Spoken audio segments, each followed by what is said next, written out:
ಕೊಪ್ಪಳ ಜಿಲ್ಲಾದಾಗ 6 ವರ್ಷಕ್ಕೊಮ್ಮೆ ಮಿನಿಸ್ಟರ್ ಆಗಿ ನಮ್ಮ ಡಿಸ್ಟ್ರಿಕ್ಟ್ ಮಿನಿಸ್ಟರ್, ಮತ್ತು 7-8 ಸಲ MLA ಆಗಿ ಆರ್ಥಿಕ ಸಲಹೆಗಾರಾದ ರಾಯರೆಡ್ಡಿ ಅವರ, ಮತ್ತು ಸೋಲಿಲ್ಲದ ಸರ್ದಾರ್ ಅಂತೇಳಿ ಹೆಸರು ಪಡ್ಕೊಂಡು ನಿಮ್ಗೆ ರಾಘವೇಂದ್ರ ಹಿಟ್ನಾಳ್ ಅವರು ಅದಾರ, ಮತ್ತ ನಮ್ಮ ರಾಜಶೇಖರ್ ಹಿಟ್ನಾಳ್ ಅವರು ಅದಾರ. ಅಲ್ಲ, ನಿಮ್ದು ತಾಲೂಕಿನೊಳಗೆ ಒಬ್ಬ ಆಫೀಸರ್ ಬದಲಾಗಬೇಕಂದ್ರೆ ನಿಮ್ ಲೆಟರ್ ಇಲ್ಲದೆ ಬದಲಾಗೋದಿಲ್ಲ. ಮತ್ತೆ ಯಾರ್ಯಾರು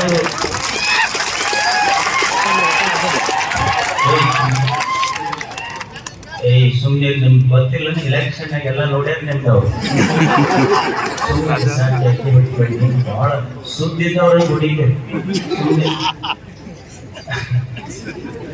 ನಾ ಏನ್ ಹೇಳಕತ್ತೀನಿ ಅಂದ್ರ, ಒಬ್ಬ ಸಣ್ಣ ಆಫೀಸರ್ ಬದಲಾವಣೆ ಆಗ್ಬೇಕಂದ್ರ 3 ದೈತ್ಯರು ನಿಮ್ಮ ಸರ್ಕಾರ